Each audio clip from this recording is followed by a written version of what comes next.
magandang araw mga kakutsero. Ito na naman po ang inyong lingkod na si Jigs na magbibigay sa inyo ng giya ngayong araw ng Sabado. Ngayon po ay Agosto 3, August month. Kaya ingat-ingat po tayo sa pananaya. Itong aking giya ay purely review and analysis ko lamang at walang halong information.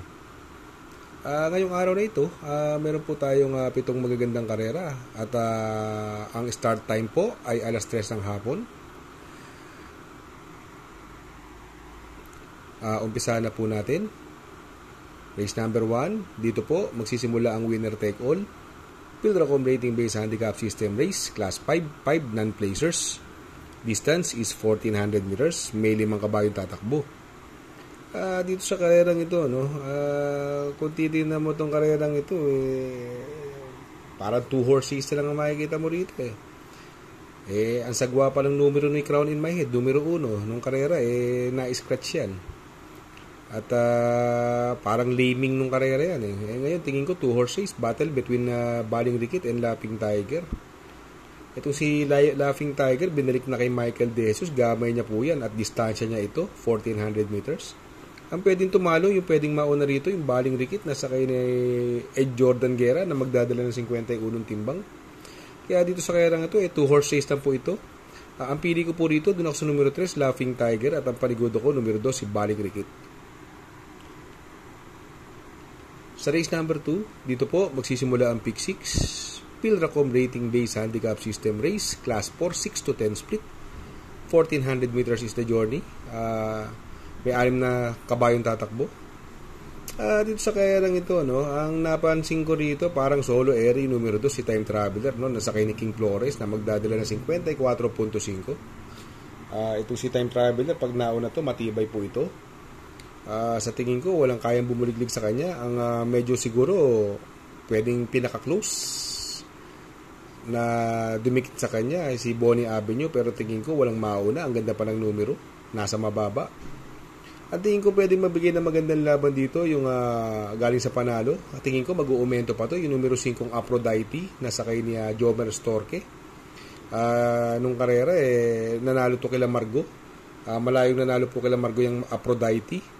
Kaya dito sa race number 2, pili ko po dyan, doon ako sa numero 2, Time Traveler. At ang panigundo ko po dyan, numero 5 si Aphrodite. Sa race number 3, dito po magsisimula ang pick 5. Pilracom rating based handicap system race, class 4, 28 to 33. Distance is 1400 meters. Dito sa karerang ito, may nakikita ko 2 matuling kabayo. Alam naman natin yan. Numero 1, ang ganda ng numero, Asyong, nasasakay ni A.R. Ramos. At yung Easy Way na numero 3, sasakay ni Uno Hernandez. Kung mapapabayaan sa unahan si Asyong, may panalo po ito. Kaya lang tingin ko baka pwede mabuliglig siya ng Easy Way dito. Ang pwedeng pinakamalapit na rumimate rito yung numero 2 na si Magandang Dilag, napupunto po ito, binalik na po kay Jan Alvin Guse. Galing po sa panalo yan si Magandang Dilag. Ito may panalo din po, yung numero 4 ng Wild is the Wind. Although nung karera ang hirap talaga patakbo yan dahil medyo makunat na kabayo. Hindi pa rin inaalis kay Bumbum dahil siya lang ang nakakagamay dito. Sa tingin ko, itong karerang ito, hindi nalulusot kay Asyong, Magandang Dilag at Wild is the Wind. Pero ako, pili ko po rito. Doon ako sa napupuntong numero 2, Magandang Dilag. At ang paligondo ko rito, yung numero 4, Wild is the Wind. Sa race number 4, dito po, magsisimula ang pick 4. Pilracom rating based handicap system race, class 5, 5 split, racer. 1400 meters is the distance. May 6 na kalahok. Dito, walang ibang matulin. Nung karera, ang sama ng lundag nitong si Skylover kung saan nanalo si Cristiano. Paglarga ng karera nito, medyo parang dumambe. Tapos, Bugo umalis. Di Boca yan, pinarimati. Segundo po dumating kay Cristiano yan. Kung makakasolo siya rito, kung makakalundag siya ng maganda, tingin ko, ito ang horse to beat dito, mahirapan sila rito, nasakay ni JT Pabilik. Sa tingin ko, pwede mabigay ng magandang laban dito, yung numero 2 na si Paiza. Ito si Paiza, nasa mababang grupo, pero nung tumakbo siya, kila Potential, nanalong dihadin si Potential, tersero po siya roon. Ang nasigundo puro, si Bohemian. Ang lakas ng nilabanan niya ron, ni Paisa. Sila Mandatum po ang tinalo niya sa datingan doon. Sakay ni JR Sargent de Ocampo. Sa tingin ko, 2-horse race itong dalawang to. Itong race na to. Kaya para sa akin, itong race number 4, ang pili ko po dyan. Doon ako sa numero 1 Skylaber. At panigundo ko rito, yung lumaban sa malakas na laban na dumating ng tersero, yung numero 2 na si Paisa. Sa race number 5, Pilracom Rating Based Handicap System Race, Class 4, 6 to 10 split. Distance is 1,400 meters. May 6 na kalahok. Dito, sobrang baba sa laban ni Dugong Bugaw, no? Noong numero 3, no? Sakay pa rin siya, sakay siya ngayon ni El Blanca Flor. Yung numero 1 Golden Jaraywa, tingin ko ito mauna rito.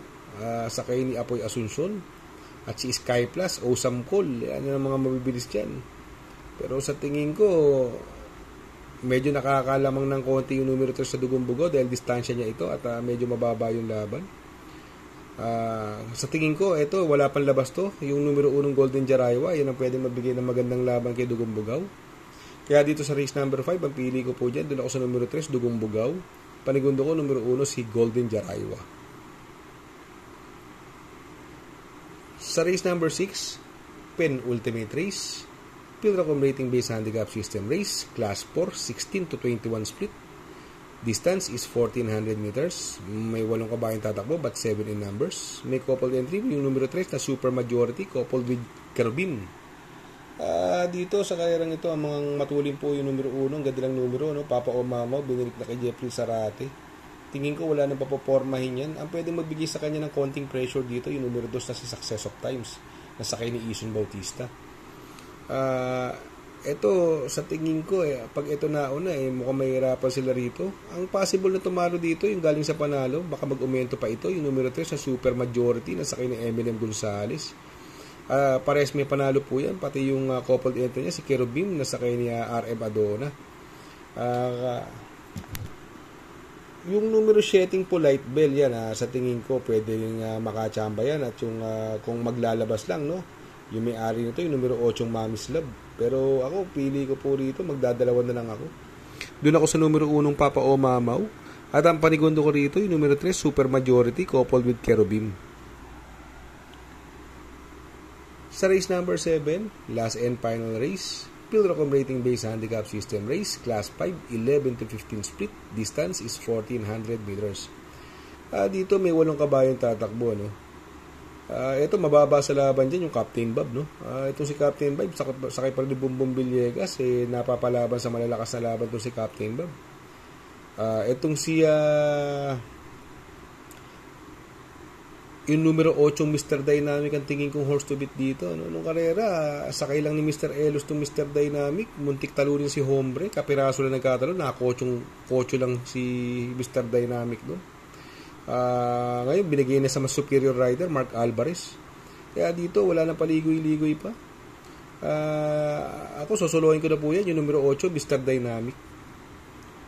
Good luck mga kotsero. Sana po ay matapat ang ating giya at yung mga nakasunod ay magsitama po kayo.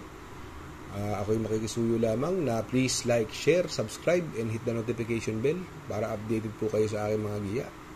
Good luck po and happy racing.